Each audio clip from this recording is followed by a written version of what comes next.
Magandang araw Pilipinas. Bayan kong Leag. Ito po yung part 2. Tuloy natin. But that's not the only issue here, Ayan na. former ombudsman.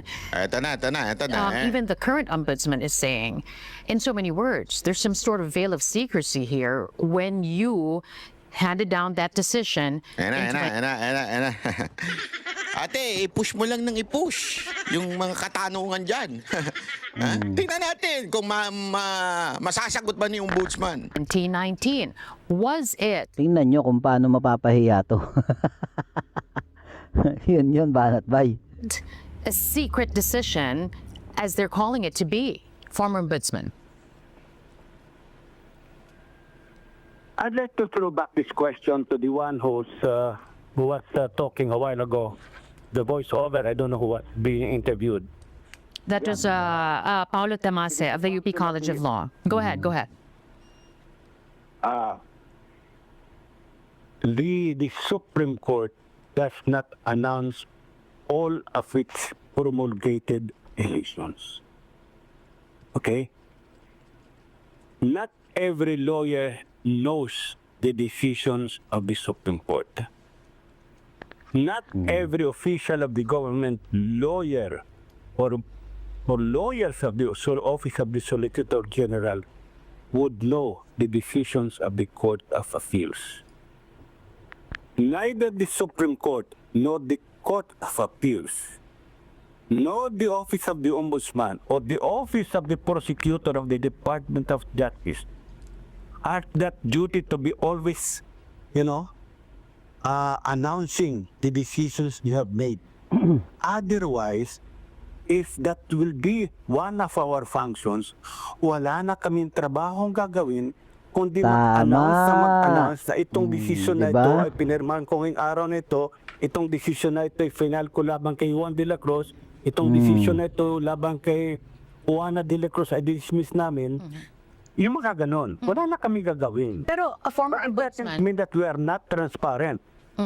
Pero former ombudsman, one can also argue Kasi yung media gusto yun. Wala Oo. sila kasing content. Tama.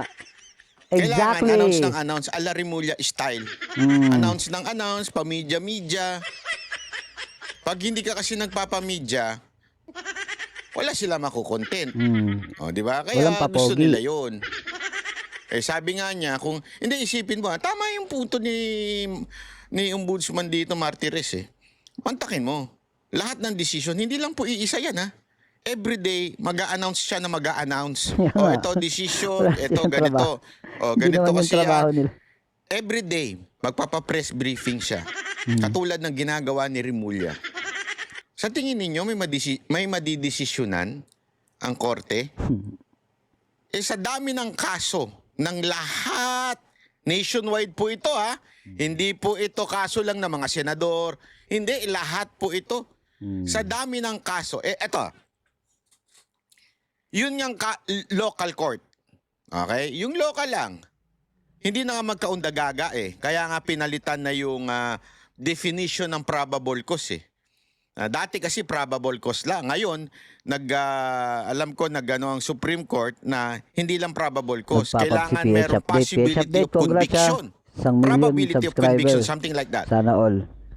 Kasi nga, para mabawasan yung mga political, sa tingin ko yun ang purpose nun mabawasan yung mga political na pagdedemanda na mapunta sa korte.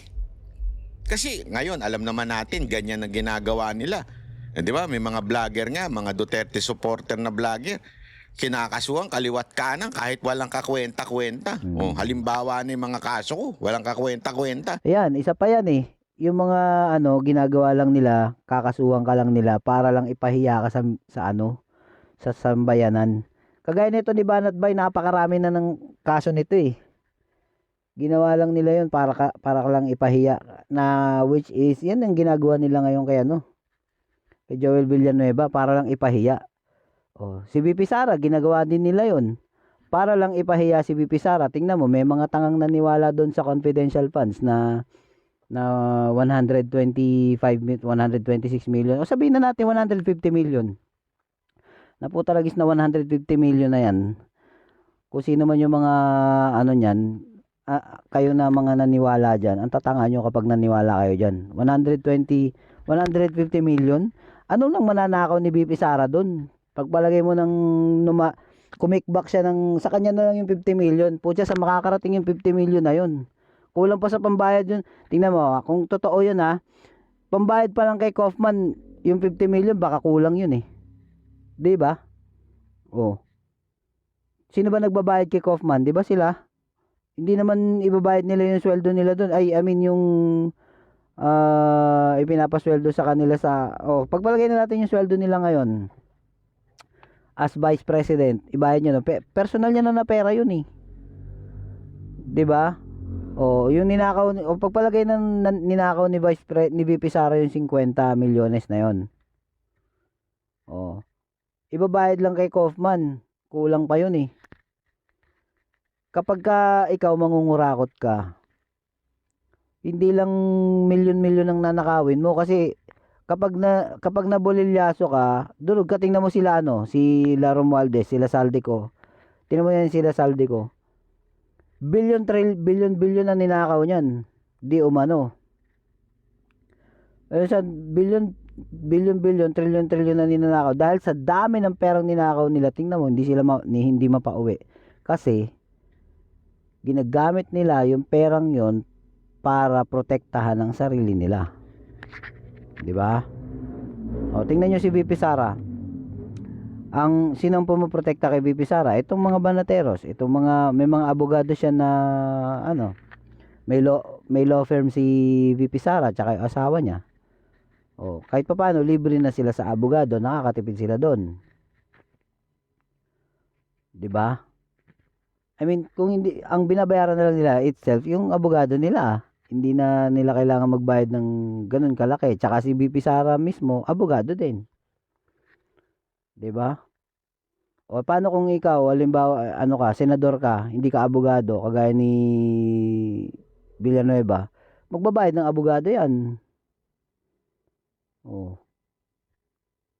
Kawawa naman, 'di ba? Inaano nila eh. Ginigipit eh. Isa 'yun sa pamamaraan para manggipit eh. Sinisira lang nila si BP Sara talaga. Yung mga kalaban nila sa politika, ginaganito lang nila 'yon. Hindi nyo ba napapansin? Playbook nila 'yan eh. Playbook nila 'yan. Talagang yan yung laro nila. Para iligaw ang sambayanan, ang taong bayan. Di ba? Ganun lang 'yun. Kaya maging matalino kayo. Bayang kong liyag, maging matalino kayo. Para lang makaistorbo. Ngayon, hindi pa pwedeng sabihin basta-basta ng prosecutor, ito, kasi dati probable cause lang. Ibig sabihin ng probable cause, ito, mukhang papasa to, parang ganun. Sa Tagalog yan, tinatagalog na natin. Pero ngayon hindi na. Kailangan may probability of conviction na. So ibig sabihin nun, ito, mukhang makukonbikto. Yan, ipasa na natin sa korte. Ginawa yon para mabawasan ang hinahandle ng korte. Sa baba pala, matsugi na yung mga walang kwenta yung para lang makademanda. Sa dami ng kaso. Marami yan yung RTC, marami yan, iba't ibang lugar. Ito, imagine nyo na lang. Ombudsman, iisa lang yan. At ang hinahandle niyan, lahat ng mga korap, lahat ng mga kaso against public official nationwide. So kung araw-araw kang magpapamedya, araw-araw ka, ginagawa ni Remulla, wala ka na magagawa. Wala ka na matatrabaho. Saka totoo yan eh. Kita nyo, ngayon lang ako nakakita ng ombudsman na halos araw-araw nakikita mo sa media. Ito ba si former ombudsman na Martires? Nakita nyo ba sa media to nung panahon niya? Kaya lumabas lang to sa media nung parang natatandaan ko nito lang issue tungkol dun sa sa ano ba 'yan? Basta nitong taon lang na to yun eh. Nakalimutan ko kung ano ba yung issue na yun. Lumabas siya. Tungkol ata yun dun sa ano eh, sa yung pagkakadala kay PRRD sa ibang bansa. Kasi parang inaano siya eh. Inilink siya sa mga Duterte na sinasabi nila na ano daw, na tuta daw ng mga Duterte, itong ombudsman. O tama, yung panahon, alam ko parang si Tatay Digong ata ang nag-appoint dito eh. Pero, syempre, alam naman natin na ang ombudsman, independent body yan. Oh. Tsaka walang maling ginagawa mga Duterte. Sus. Walang mali. Sila lang ang nagtatanim. Tuloy. Hindi politiko to si Martires eh. Hindi ko siya politikong katulad nito ni Oh, Remulla na si gustong Remulla, tumasang congressman awareness dati yan kahit eh. bagsak. Di ba? Ano to eh. Nagtatrabaho lang ho ito. Kaya nga sa kanya, simple lang. Ano bang nasa batas? To make sure na after you decide for something, dadalin mo ngayon sa record. Doon sa sinasabing, nakalimutan ko na uli, ano bang pangalan nun? Basta yung sandala, Chotomate. Meron tinatawag dyan eh. Ayan. Basta yun eh. Hindi. Basta, okay. Yan na lang yung tanong ko. Yan na lang yung tanong ko. Skip ko to Promote, ano to eh. Sa Ano ni tatlong sasagot Banat kung Bay eh. meron kayong G. Sino pag-game yung yun ni unang Banat tatlo Bay, kaya makakasagot? skip ko na yan. Malalaman natin. Yung importante, I think kulang ang data niya sa functions ng ombudsman. Yeah. Okay? The ombudsman, kasi nagmamagaling yun. Parang Oh, ganun. yan. Ako na, Ulit natin. with all due respect to that professor, I think kulang ang data niya sa functions ng ombudsman. Yun. The ombudsman, kasi nagmamagaling yun. Parang ganun. Ako na lang nagsabi. of course, is Kasi yun nga eh, yun ang kailangan nating maunawaan mga kababayan. Kailangan maintindihan natin kung ano talaga yung function ng ombudsman. Oh, sige tuloy natin. Kasi yun nga yung ginagawa nila eh, parang doon nila tayo nililigaw eh. Hindi natin alam kung syempre imposible naman hindi nila alam yan na yung function ng ombudsman. Pero dahil alam nila na yung mga makikinig mangmang, kaya inaano nila yan, nire-resurface nila yan. 'Di ba? Sus Mariosep. mandated to be transparent.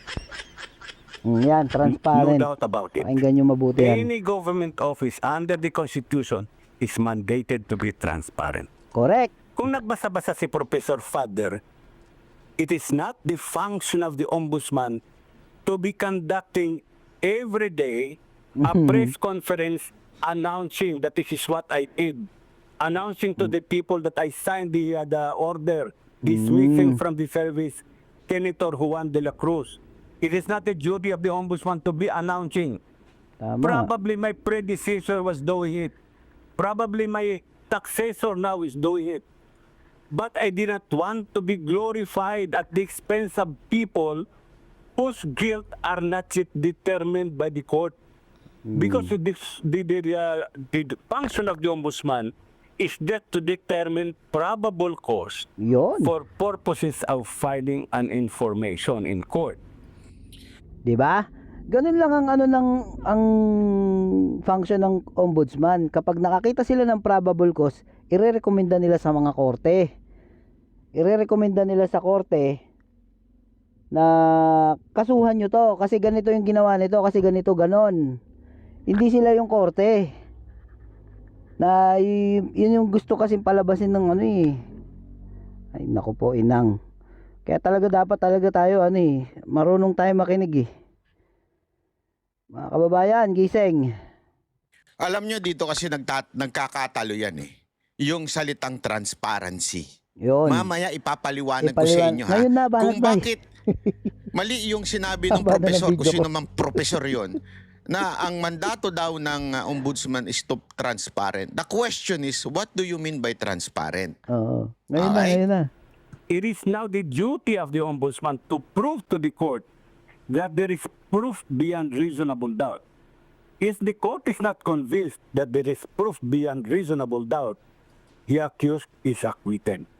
So kung magpapuputak ako ngayon, Mm. kung magpe-press ko na ako na nag-file ako ng case labang kay Juan de la Cruz, Nawala. Wala. Wait lang.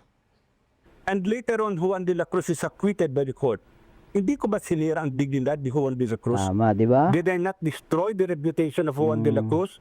Mm. Did I not destroy the family of Juan de la Cruz?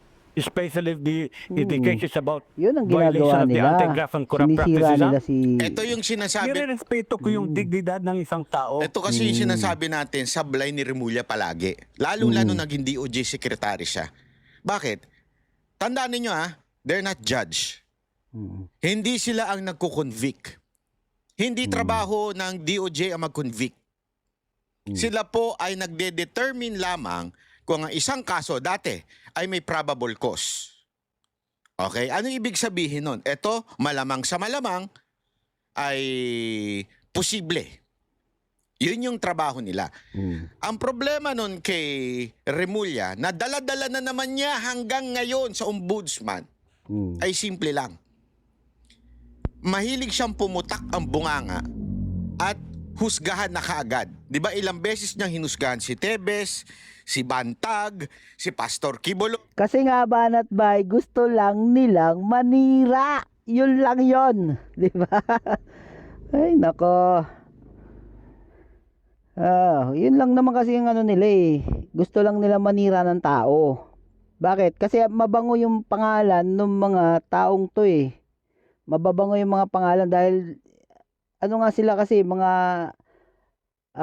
para lang sila sa politika, namumulitika lang talaga sila.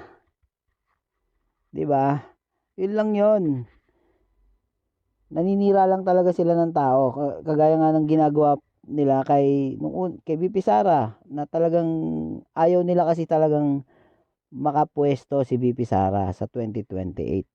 Kaya ngayon pa lang tinitibag nila unti-unti. Pero hindi nila 'yan magagawa kasi bagaman may mga nako-convert sila na maliliit na na minimal, nakakaano sila. Kaya nga ako nag-decide na kasi nakakakita ako ng mga tao na ultimo mga kamag-anak ko pa na ganyan dahil sa ignorantehan nila naliligaw sila, 'di ba?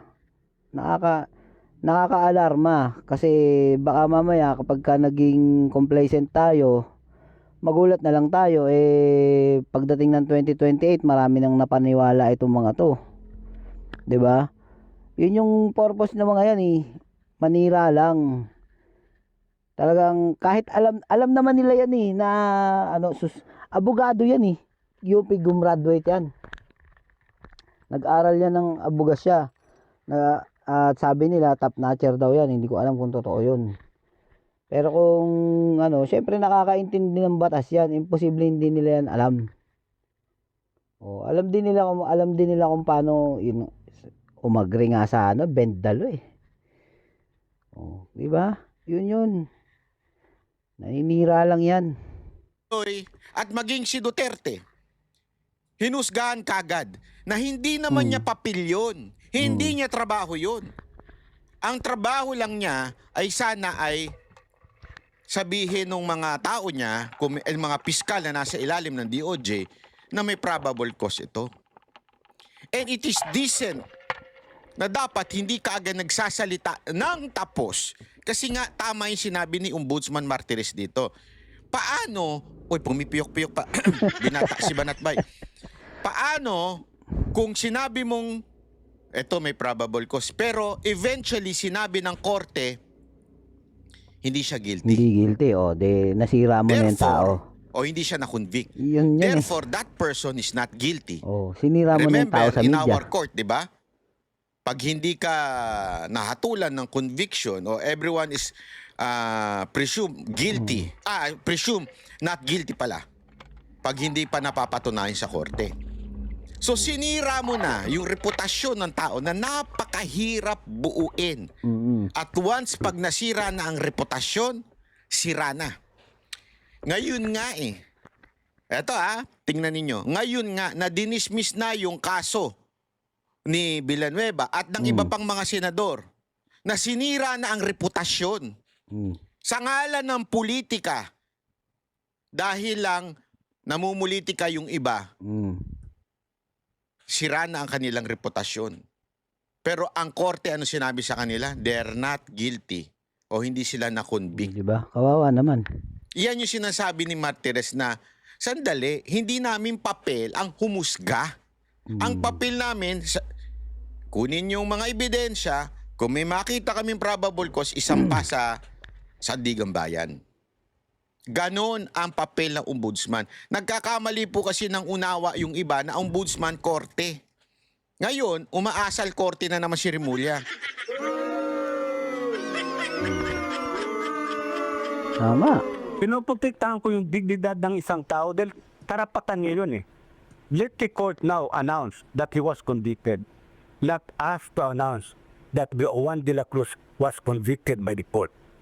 Which I we- don't want to glorify myself at the expense of people who are convicted by the court, who are the expense of people who have cases before the office of the ombudsman. If that is their hang-up, let it be. That is not my hang-up. That is Yeah. not the values that was inculcated to me by my parents. That is not the values that was given to me by the Benedictine when I studied my law. Hindi ho yun ang tinuro sa amin eh. Ang tinuro sa amin at yan na sa utak ko, irespeto mo ang dignidad ng iyong kapwa. Huwag kang maninira ng iyong kapwa Yun. para lang sumikat ka. Diba? Former Tama. ombudsman. Tanong ko ngayon, Yeah. pati yung profesor, alam ba niya lahat ng kaso na dinidesisyon ng Supreme Court? Hindi. Yan, kung hindi niya alam, sasabihin niya secret decision yun. So, now let me ask also, why of all cases, this is the only case that fell into the table of the Ombudsman Remulla. Bakit ito lang kaso ni Joel Villanueva? Ayun. Ayan na matinding tanong dyan. Tama siya dito eh. Bakit yan lang ang focus? Ang dami-daming kasong hindi naman in-announce sa media. Correct. Ang dami hindi in-announce sa media. Pero nasa record. Bakit kay Villanueva lang? Ha. Siyempre, si Villanueva, kalaban nila, si Villanueva, kasama sa Duterte Black, kasama sa minority. Oh. Kaya siyempre, i-highlight nila si Villanueva. Sisirain nila si Villanueva. Hanggat masisira nila, sisirain nila yun. Yun lang yun. Naman. One, gusto malihis ang issue kay Martin Romualdez. Yun, isa pa yun. Pangalawa, para siraan si Villanueva. Para talaga durugin si Villanueva at ang focus ay na kay Villanueva at hindi kay Martin Romualdez. I-divert. 3, para mailigtas. Ha? Yung Ang tunay na mastermind. mastermind ng Yun. korupsyon. Putang ina. So palalaki nila itong issue na ito sa Puta, pamamagitan ragis ng na mga yan, bayaran mga animal media. kayo, mga hayop Yang kayo dami talaga. naman kaso sa ombudsman na dinisisyon na namin. Bakit bukod tangi kaso ni Joel Villanueva? Dahil magsabi kay ombudsman din pa Remulla na yan si Villanueva, dinismiss yan noon araw ni ombudsman Carpio Morales. Eh?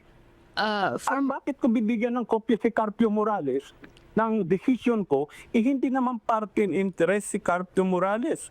And why said also the office of the ombudsman at that time in 2019, give Remulla a copy of that decision when Remulla is not a party to the case. Alam mo, alinaw nito eh. Putang Kaya nga. ina, tanga na lang. Hindi makaunawa nito. Tanga na lang. Bakit mo ibibigyan yung una? Hindi naman na siya ombudsman. Pangalawa, Kontrahin kita doon, Banat Bay. Hindi yung sinasabi mo tanga na lang hindi makaunawa. Ang nakakalungkot nga kasi, Banat Bay, marami nga kasi sa mga Pilipino ignorante. Yun yung target nila eh. Yun ang target audience ng mga to eh. Kuha mo, Banat Bay. Ang target audience nila, yung mga Pilipinong ignorante sa mga ganitong usapin. At marami pa nun, Banat Bay, marami pa. Ikaw, ilan lang ba subscriber mo? 1.32 million subscribers ka pa lang. Ilan ang Pilipino? Napakarami pa. Kaya nga, excited na ako talaga yung yung Facebook. matapos yung kontrata ng Rappler sa Facebook. Pagkatapos nun talaga sigurado ako sasabog tong channel nito ni Banat Bay kasi may expose siya sa Facebook. Kapag na-expose ka sa Facebook, Banat Bay, nako, tingnan ko lang. Mas maraming Pilipino may enlighten dito kay Banat Bay. Talagang excited na talaga ako na kasi mas maraming Pilipino nasa Facebook Dito kasi sa YouTube konti hindi ganun kadami ang audience dito pagdating sa politika. Mas marami sa Facebook. Kaya ako iniintay ko rin dahil meron akong channel sa Facebook. Ganito rin yung pangalan, Bayan Kong Liag, pero wala na. Eliminate kagad kasi nag-post lang ako doon ng Bring Him Home. Wala na. I-binlock na yung channel. Hindi ko alam kung paano Siguro gagawa na lang ako ng Bayan Kong Liag 2.0. Abangan niyo 'yan mga kababayan. Sa ko na 'yun bubuksan kapag natapos na yung ng Rappler. Yung fact checker nila. What the fuck? Hindi naman ombudsman si Remulla pa at that time na nag-decide siya. Sino ang bibigyan niya ng kopya?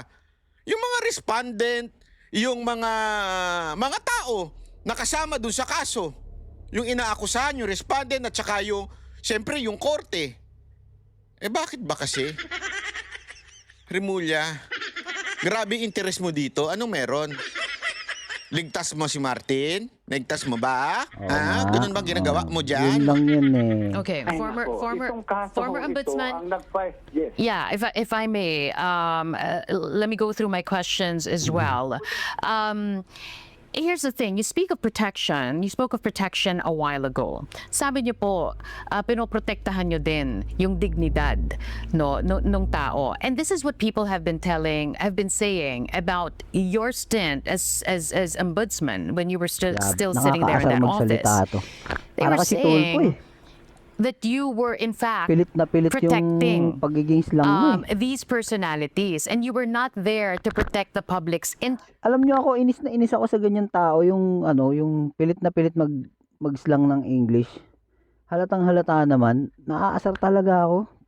Pasensya na pero naaasar ako sa ganyan. Nagtrabaho kasi ako sa call center Kapag meron akong kasamahan doon na ganyan mag-English, naiirita ako, yung katabi nagpapalipat ako ng ng pwesto. TL, lipat mo nga ako, naiirita ako dito. Ganun. Sa totoo lang, nakakaasar. What is your reaction to that? How do you defend yourself from that criticism? No. Go ahead. Don't get me wrong. One of the powers or of the mandate given to the ombudsman is to be the protector of the people. Correct. The Sorry guys, na-distract ko yun. Ang ganda nung sinabi dito ni ni Martires. Yung ina-emphasize kasi nitong reporter na to na dahil ba doon nagiging protector ka ng akusado. Kaya kinorek siya dito ni ni Martires Hindi ganoon, correction sabi niya, 'di ba? Siya, protector siya ni Juan de la Cruz, which is kahit ikaw isa ka sa akusado, kailangan anuhin mo pa rin yung dignidad nito. Nung taong to. Kasi lahat ng tao may dignidad na pinangangalagaan. Kasi hindi lahat ng taong kinakasuhan masamang tao. Meron diyan sinisiraan lang. 'Di ba? Kaya nga may due process 'Di ba? 'Yun yung ng ombudsman, 'yun yung purpose ng ombudsman Kaya barado tong tong reporter na to Barado siya dito, pahiya talaga to Sa mga marunong umintindi. The word people is used in unqualified terms, meaning to say you should protect the rights of the complainant and the rights of the respondent. Kaya hindi ako nagsasalita, it's not because pinoprotektahan ko itong mga taong ito. Pero siya, pinoprotektahan ko sa kaso, no.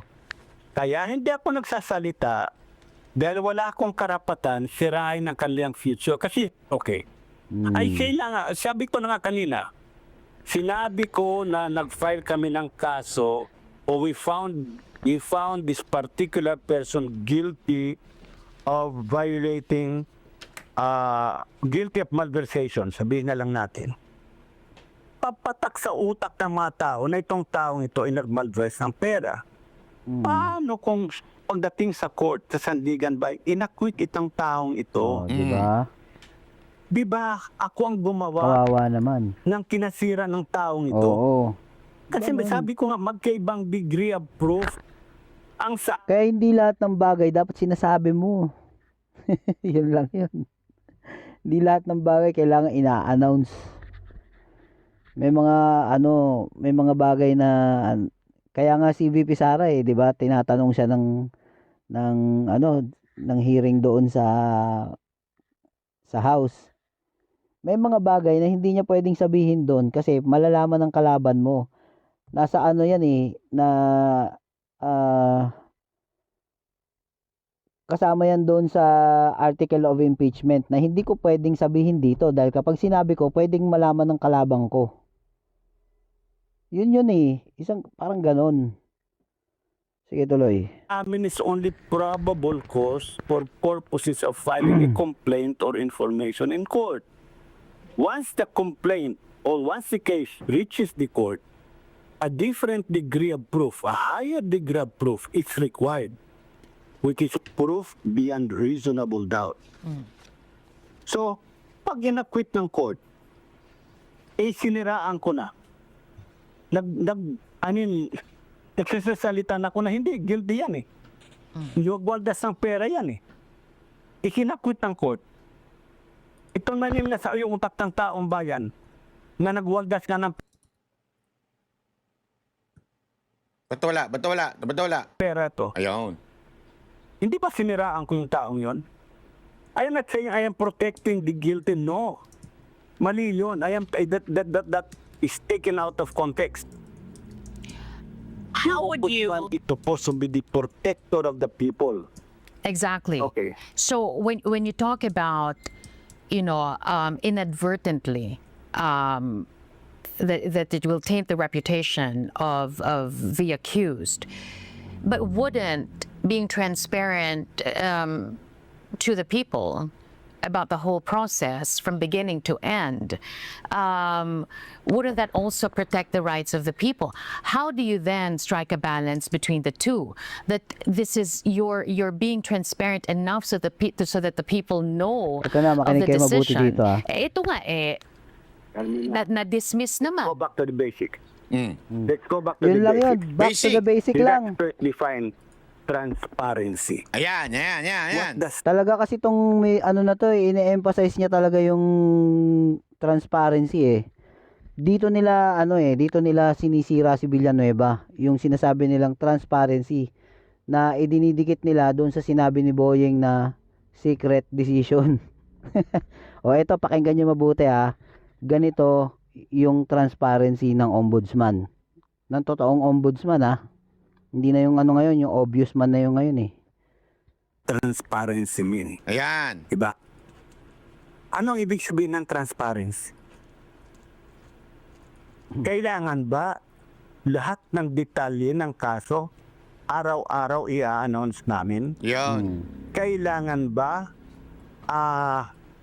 tawag doon, pag mayroon kaming desisyon, i-announce ng ombudsman? Kailangan ba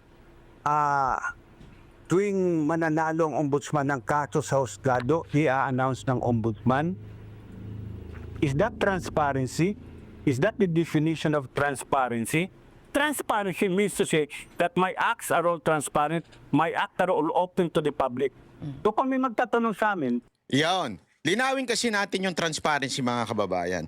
Sinasabing paulit-ulit ng mga putang inang tangamping klawan at mga tanso at mga bayarang media na hindi daw transparent si Ombudsman Martires. Ano ba kasi ibig sabihin ng transparent? When you say transparent ba, requirement na kailangan i-announce mo sa media? Kaya nga. Hindi.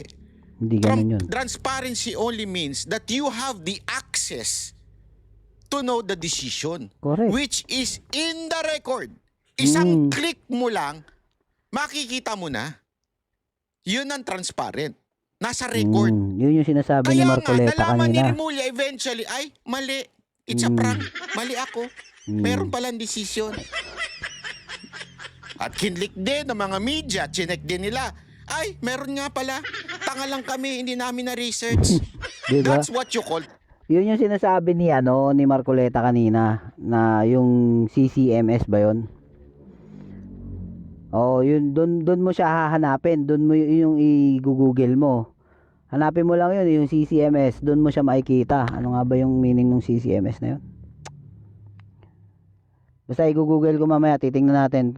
Susubukan ko mailalagay ko sa last part nitong video na to. Oo. Yun yung ano nun, yung doon mo lang sila. Ibig sabihin, hindi porket hindi in-announce sa media, hindi na transparent. Parang yung Supreme Court. Lahat ng ng Supreme Court, sinasabi ba nila sa media? Hindi. Pero pag meron kang information na gusto mong mahanap sa Supreme Court, pwede mo yun ma-access doon sa nila, sa website ng Supreme Court. 'Di ba? Likewise sa ICC.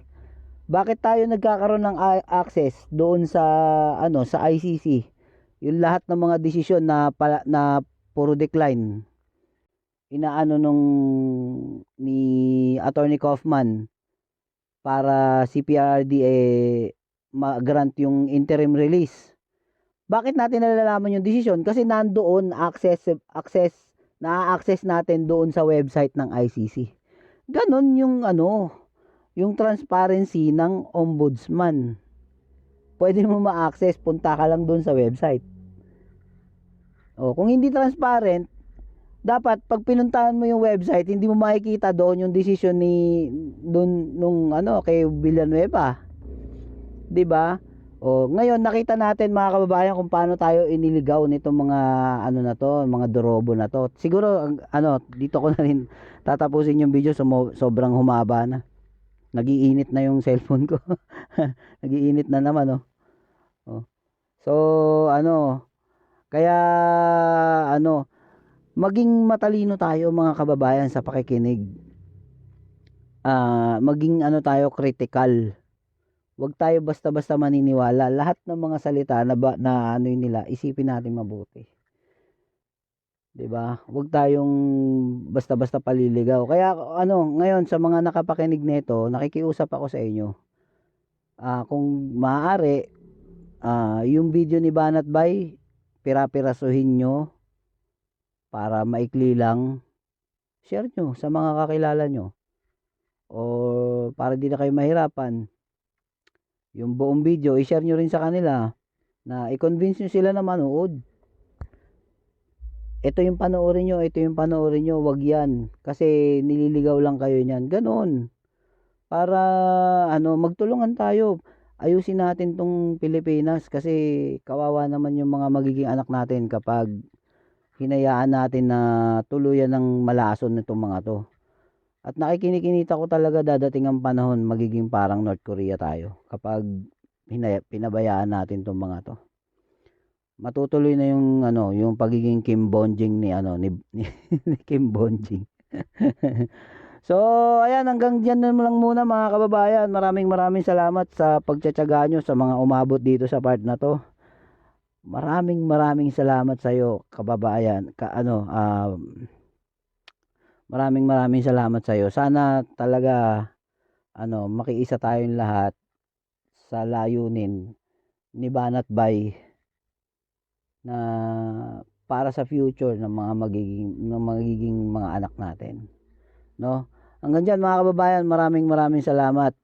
Mahalin natin ang Pilipinas kahit nahihirapan na tayong lahat. Peace out.